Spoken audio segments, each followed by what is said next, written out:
అదే చెన్నై ఎప్పుడో ఓడిపోవడం చూసినారా మీరు? అది కూడా ఆర్సీబీ పైన. కప్ నమ్దే.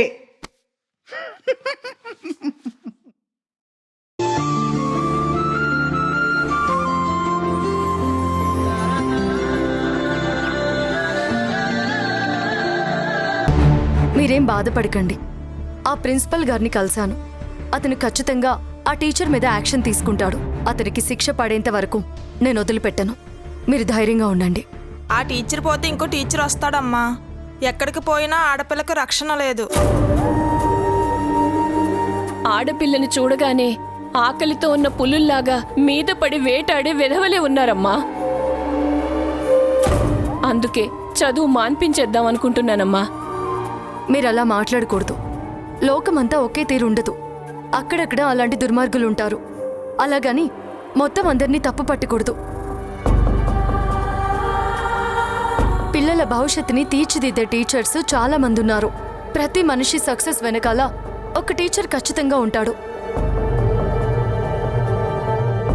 బియ్యంలో రాయొచ్చిందని మొత్తం బియ్యం అన్నీ పారిపోయలేం కదా.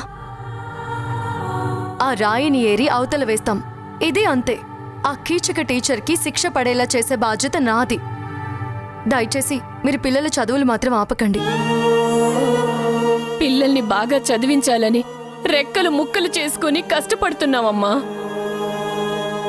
మేం తిన్నా తినకపోయినా పిల్లల కోసం స్కూల్ ఫీజులు, పుస్తకాలు, యూనిఫామ్లు కొంటున్నామమ్మా. మా జీతాలు పెరిగినా పెరగకపోయినా ప్రతి సంవత్సరం స్కూల్ ఫీజులు మాత్రం ఖచ్చితంగా పెంచుతూనే ఉంటారు మేడం. అయినా ఎదురు మాట్లాడకుండా మా అవసరాలు ఆపుకుని ఫీజులు కడతాం. ఎందుకంటే వాళ్ళ భవిష్యత్తు బావుంటుందని. కానీ చదువు చెప్పాల్సిన వాళ్లే ఇలా చేస్తే మేమేం చేయాలి మేడం? మా దగ్గర కంటే వాళ్ళు స్కూల్లోనే ఎక్కువ టైం గడుపుతారు.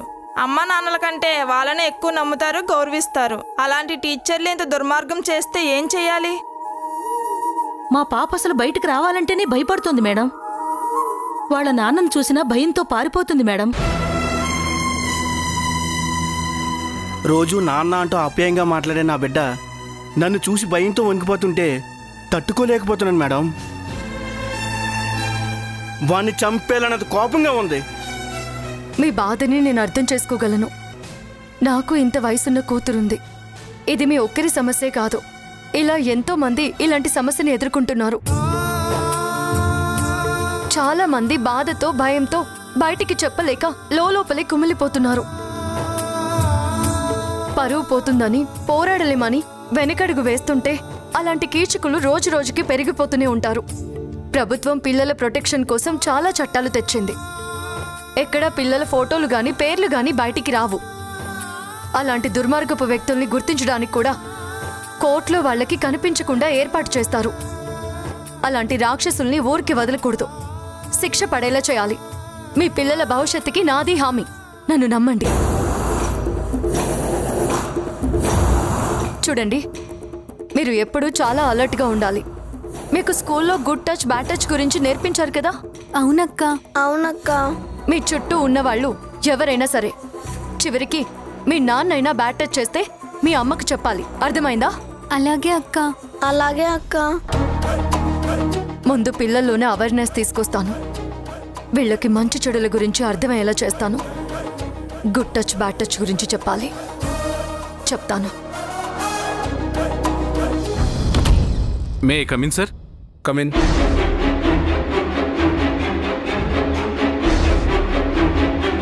నమస్తే సార్. నమస్తే. ఏంటి సడన్గా లీవ్ పెట్టావు? అవును సార్, ఊర్లో కొంచెం పని పడింది, వెళ్లాల్సి వచ్చింది. అంతేనా? లేకపోతే మీడియా వాళ్ళు నీ బతుకు బయట పెడతారని వెళ్ళావా? మీడియా ఏంటి సార్? ఏమీ తెలియనట్టు నటించకు. నీ మీద ఎంక్వైరీ కోసం మీడియా వాళ్ళు ఇక్కడికి రావడం నీకు తెలుసు. నీకు ఇక్కడ వాచ్మెన్ ఫోన్ చేసి చెప్పాడు. వాళ్ళు లాసెన్ తీసుకొని నీ ఇంటికి కూడా వచ్చారు. అది తెలుసుకొని మీడియాకు దొరకకుండా తప్పించుకున్నావు. వాళ్ళు ఎక్కడ స్కూల్కి వస్తారో అని లీవ్ పెట్టి ఊరికి పారిపోయావు. సార్ లేదు సార్, అదంతా అబద్ధం సార్. అబద్ధమా?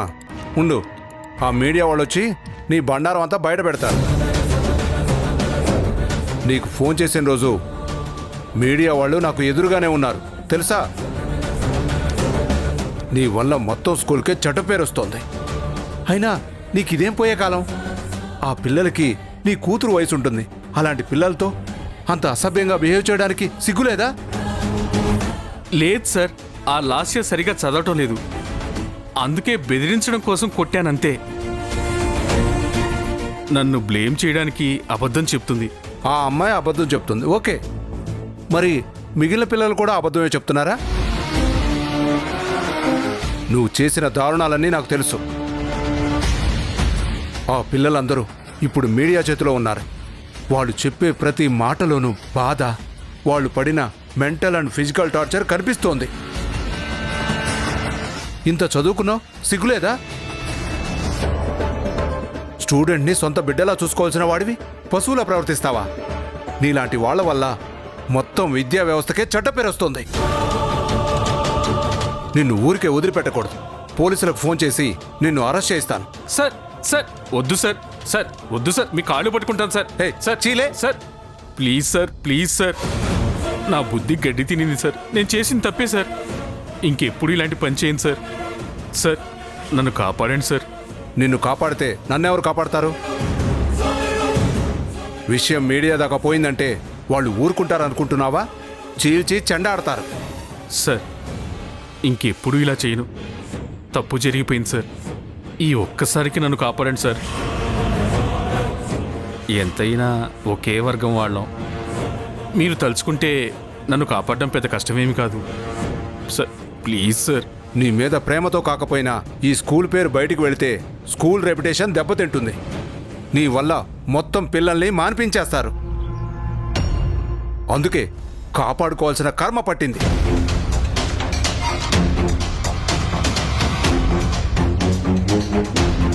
నువ్వు ఒక పంచే, ఎవ్వరికీ దొరకకుండా లీవ్ పెట్టి ఈ ఊరు వదిలిపెట్టి వెళ్ళిపో.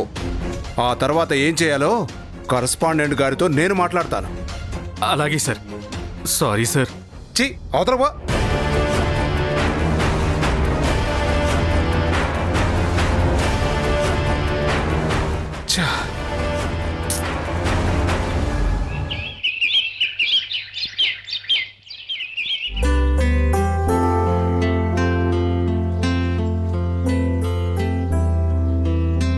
ఏమైంది? ఇద్దరు అలా డల్గా ఉన్నారు? నాకు మ్యాథ్స్ లో తక్కువ వచ్చాయి. ఎంత వచ్చాయి? 25 out of 40. 25 అంటే మంచి మార్కులే కదా. 60% అంటే ఫస్ట్ క్లాస్ తెలుసా? అమ్మకు కావాల్సింది 60% కాదు, మినిమం 90% రావాలంటుంది. లేదంటే తమ్ముడుకుంది. అవును డాడీ. సర్లే, మమ్మీతో నేను మాట్లాడతానులే. అయితే పాస్ మార్క్స్ ఎంత రావాలి డాడీ? పాస్ మార్క్ 35% రావాలి. అంటే నీకు 14 మార్క్స్ వస్తే చాలు. 1 2 3 4. నాకు ఇంకా 10 మార్క్స్ ఎక్కువనే వచ్చాయి కదా, ఇంకెందుకు మమ్మీ కోపం వస్తుంది? ఇది నిజమే, ఇది కూడా పాయింటే కదా. అలాంటప్పుడు పాసింగ్ మార్క్స్ 90% అని పెడితే సరిపోతుంది కదా, 35% అని ఎందుకు పెట్టాలి? ఇది చాలా పెద్ద సమస్య మై డియర్ పోటీ. దీన్ని పార్లమెంట్లో డిస్కస్ చేయించాలని టీవీలో చెప్పిద్దాం. అది నీ ప్రోగ్రెస్ కార్డు ఎలా ఇవ్వు.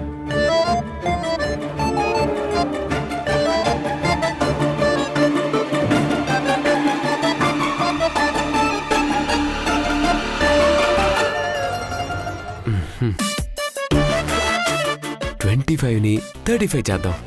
35 out of 40 ఎలా ఉంది? చాలా చండాలంగా ఉంది. అదేంటి? ఇలా చేయటం తప్పు. అమ్మకి తెలిస్తే ఇంకా 2 ఎక్కువ పీకుతుంది. అప్పుడు అమ్మకి చెప్పొద్దు. ఇది ఇంకో తప్పు అవుతుంది. దానికంటే మమ్మీకి సారీ చెప్తే తిట్టు వదిలేస్తుంది. దట్ ఈస్ మై డార్లింగ్ పొట్టి. అది అక్క చెప్పింది నిజం. మనం అసలు తప్పు చేయకూడదు. దానికంటే సారీ చెప్పడమే బెటర్. కాసేపు ఆ బుక్స్ పక్కన పెట్టి ల్యాప్టాప్లో గేమ్ ఆడుకుందామా?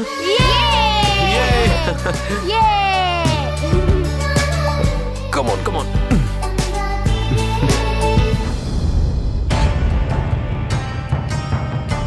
చూసావా సులోచన, వాడు పిల్లలతో ఎలా కలిసిపోయాడు? కమాన్ అవును, ఎప్పటి నుంచో వాళ్ళతో అలాగే ఉండేవాడు కదా అత్తయ్య. అదే తప్పు. అలా ఉండడం వల్లే మనం అనుకున్నట్టు నందు మారడం లేదు. నాకేం అర్థం కావట్లేదు అత్తయ్య. ఇందులో అర్థం కాకపోవడానికి ఏముంది? నందుకి పిల్లలకి మధ్య విడదీయలేని అనుబంధం ఏర్పడిపోయింది.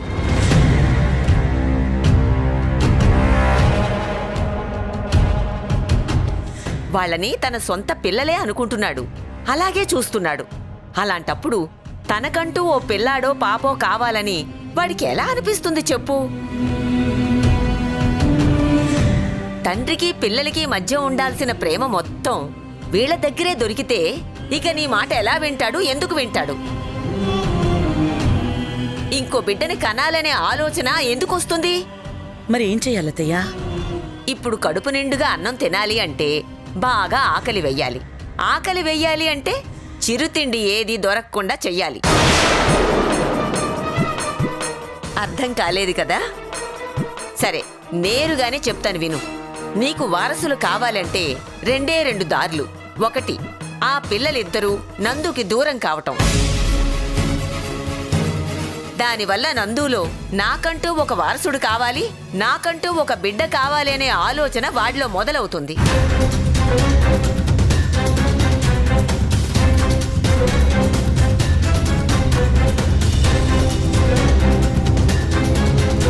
నంబర్ 2, మేఘనకిచ్చిన మాట కంటే మా అమ్మ సంతోషం నాకు ముఖ్యం అనుకునేలా నందు ఆలోచన మారాలి. ఈ రెండే దారులు. పిల్లలు వాడికి దూరం అవ్వడం అనేది వద్దత్తయ్యా. ఎందుకంటే పాపం ఆ పిల్లలు ఇప్పుడే వాడిని తండ్రిగా ఫీల్ అవుతూ హ్యాపీగా ఉన్నారు. వాళ్ళని ఇబ్బంది పెట్టద్దు. దానికంటే అమ్మ కోసం ఏదైనా చెయ్యాలి అనే ఆలోచన వాడికి రావడం బాగుంటుంది. వాడికి అలా అనిపించాలంటే అంత తేలిక కాదు. నాకు నా కొడుకు గురించి తెలుసత్తయ్యా. వాణ్ణి దారికి తీసుకురావడానికి నా ప్లాన్స్ నాకున్నాయి. ఏం చేస్తావు? మీరే చూస్తారుగా అత్తయ్యా.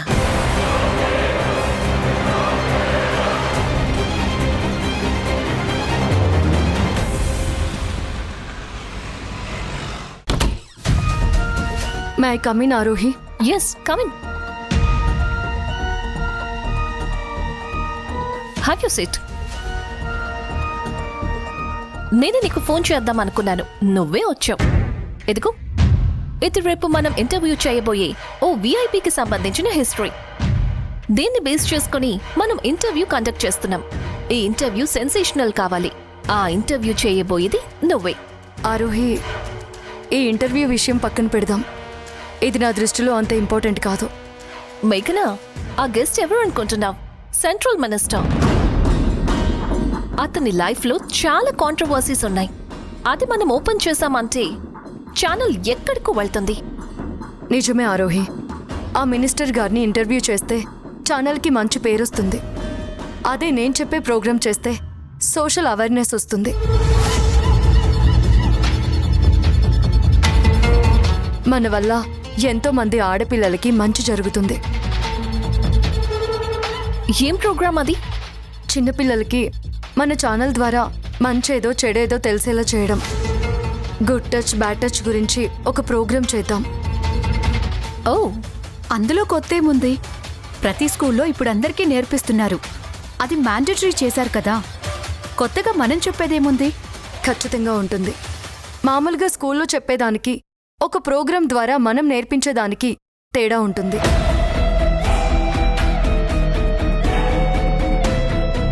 ఒక విషయాన్ని మామూలుగా తెలుసుకునే దానికంటే అదే విషయాన్ని ఒక సెలబ్రిటీ నుంచి చెప్పిస్తే చాలా ఫాస్ట్గా చేరుతుంది. ఈ ప్రోగ్రాం ద్వారా మనం అవేర్నెస్ తీసుకుని వచ్చేది చిన్నపిల్లలకి కాదు, పెద్దవాళ్ళకి కూడా.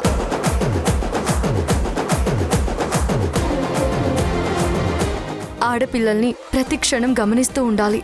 ఏ చిన్న తేడా వచ్చినా వాళ్ళని ఎలా డీల్ చేయాలి, మేమున్నాము అనే భరోసా ఎలా ఇవ్వాలి, ఈ సంఘటనలు జరిగితే తల్లిదండ్రులు ఎలా రియాక్ట్ అవ్వాలి, ఇవన్నీ ఒక ప్రోగ్రాం ద్వారా చెప్తే ఒక జనరేషన్కి మంచి చేసిన వాళ్ళం అవుతాం ఆరోహి. వావ్, గ్రేట్ మేఘనా, నీ థాట్ రియల్లీ గ్రేట్. నేను చెప్పింది చేస్తే ఛానల్కి గుర్తింపు వస్తుంది, కానీ నువ్వు చెప్పే ప్రోగ్రామ్ చేస్తే మన ఛానల్ వల్ల సోషల్ అవేర్నెస్ వస్తుంది. ఆ ప్రోగ్రాం వల్ల ఒక ఆడపిల్లకి మంచి జరిగితే చాలు, మనం సక్సెస్ అయినట్టే మేఘనా. Thank you Aarohi. నువ్వు ఆ ప్రోగ్రాంకి సంబంధించి అన్ని పనులు చూసుకో. నీకు ఏం కావాలంటే అది నేను ప్రొవైడ్ చేస్తాను. నాకు ఇలాంటి ఆలోచన రానందుకు నాకు నా మీద చాలా అసహ్యంగా ఉంది మేఘనా. Thank you Aarohi. Programme design చేసి నీకు చెప్తాను. షా.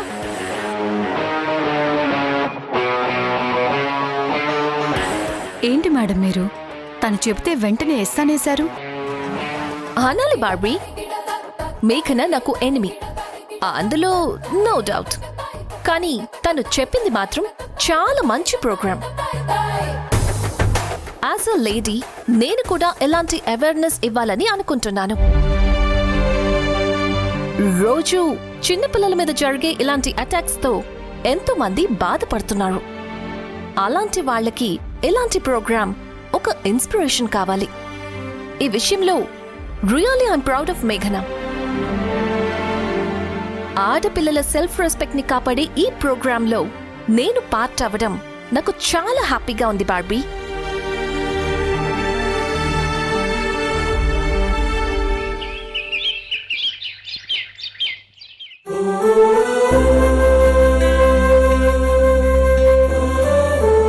ఏమ్మా ఇంత లేట్ అయిందేంటి? నందు ఎప్పుడో వచ్చాడు కదా. అది నేను స్కూల్ విషయంలో బయటికి వెళ్లాల్సి వచ్చింది అత్తయ్య. అవునమ్మా, ఆ పాప సంగతి ఏమైంది? ఆ ముదనష్టపు టీచర్ ఎవరో వాణ్ణి పట్టుకున్నారా? అలాంటి వెధవని ఊరికే వదలకూడదు, ఉరి తీయాలి. అతనికి శిక్ష వేయించడానికే ప్రయత్నం చేస్తున్నాం బామ్మ. అతని వల్ల బాధపడిన మిగిలిన పిల్లల్ని వాళ్ళ తల్లిదండ్రుల్ని కూడా కలిశాను. వాళ్ళు కూడా నాతో పాటు పోరాడడానికి రెడీగా ఉన్నారు. పోరాడు మేఘనా. ఈరోజు మన లాస్యకి జరిగింది మరో ఆడపిల్లకి జరగకూడదు. దానికోసం నువ్వు ఎంత దూరం వెళ్తావో వెళ్ళు. మేఘనా, ఎంతసేపు అయింది వచ్చి? ఇప్పుడే నందు. అమ్మా, మేఘన ఈరోజు ఓ ప్రోగ్రామ్ చేయబోతుంది తెలుసా? అమ్మా,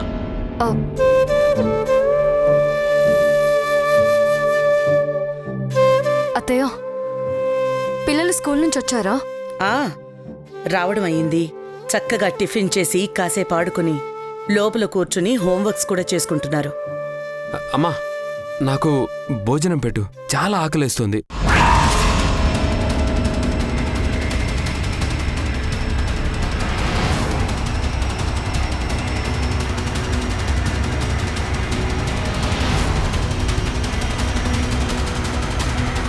అత్తయ్య, ఏంటమ్మా? నందు మిమ్మల్ని ఇందాకటి నుంచి పిలుస్తుంటే మీరేంటి అలా అవాయిడ్ చేసుకుంటూ వెళ్తున్నారు? చూడమ్మా, ఇది నేను వాడు తేల్చుకోవాల్సిన విషయం. దీని గురించి మేము చూసుకుంటాం. నువ్వు మధ్యలో ఇన్వాల్వ్ కాకు, సరేనా?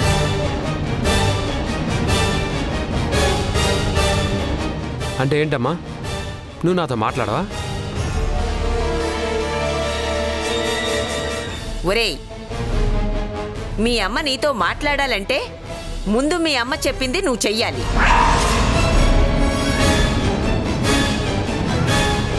దానికి నువ్వు సరేనంటే మీ అమ్మ నీతో ఇప్పుడే మాట్లాడుతుంది. మీ అమ్మ మనసులో మాట నేను చెప్తాను.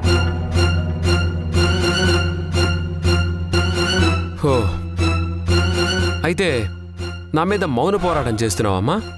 అంటే నన్ను ఎమోషనల్ బ్లాక్మెయిల్ చేస్తున్నావు, అంతే కదా?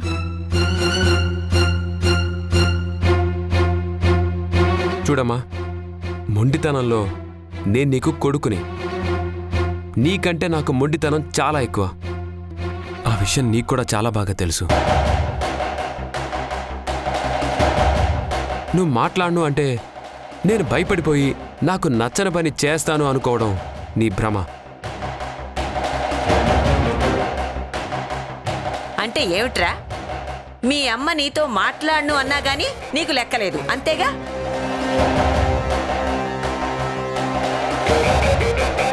ఒరేయ్, తనేమీ అడగకూడని కోరికేది కోరుకోలేదురా. కన్న తల్లికి నువ్విచ్చే మర్యాద ఇదేనా?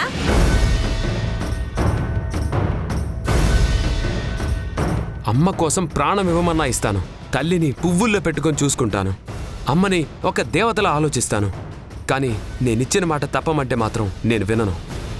ఈ ఒక్క విషయంలో ఎవరు బెదిరించినా సరే నేను వినను. నువ్వెందుకు వింటావురా? వినవు. చూసారా అత్తయ్య వాణ్ణి? వాడికి నా బాధ అర్థం కావట్లేదు. నా బాధ వాడికి బెదిరింపులా అనిపిస్తోంది.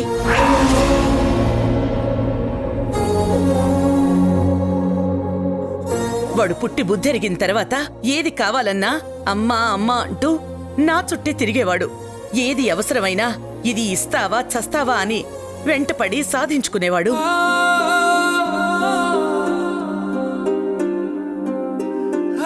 కానీ ఇప్పుడు మాత్రం వాడికి ఈ అమ్మ అవసరం లేదు. అమ్మ మాట అంతకంటే అవసరం లేదు. వాడి ఆదర్శాలే వాడికి ముఖ్యం. ఈ అమ్మ ఆనందం వాడికి అవసరం లేదు. అమ్మా అది కాదమ్మా. రేయ్, నువ్వు అంత బ్లంట్గా చెప్పాక నేను మాత్రం ఎలా తగ్గుతాను అనుకుంటున్నావు? నేను నీకు జన్మనిచ్చిన తల్లిని. నా పట్టుదల నీకొచ్చిందేమో గాని నీ పట్టుదల నాకు రాలేదు.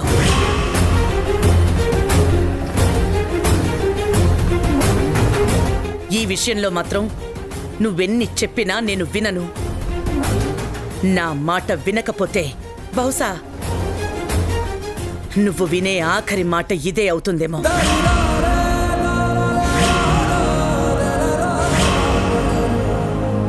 నాకు నా వంశాన్ని నిలబెట్టే మనవడు కావాలి. ఈ విషయంలో నాది దుర్మార్గం అనుకున్నా సరే నా నిర్ణయం మాత్రం మారదు. ఎంత కని దిగిపోతా, ఎంత కని దిగులవుతా, రాని మమకారాన్నడిగి ఎంతని పరుగులు పెడతా. ఆది, నిత్య,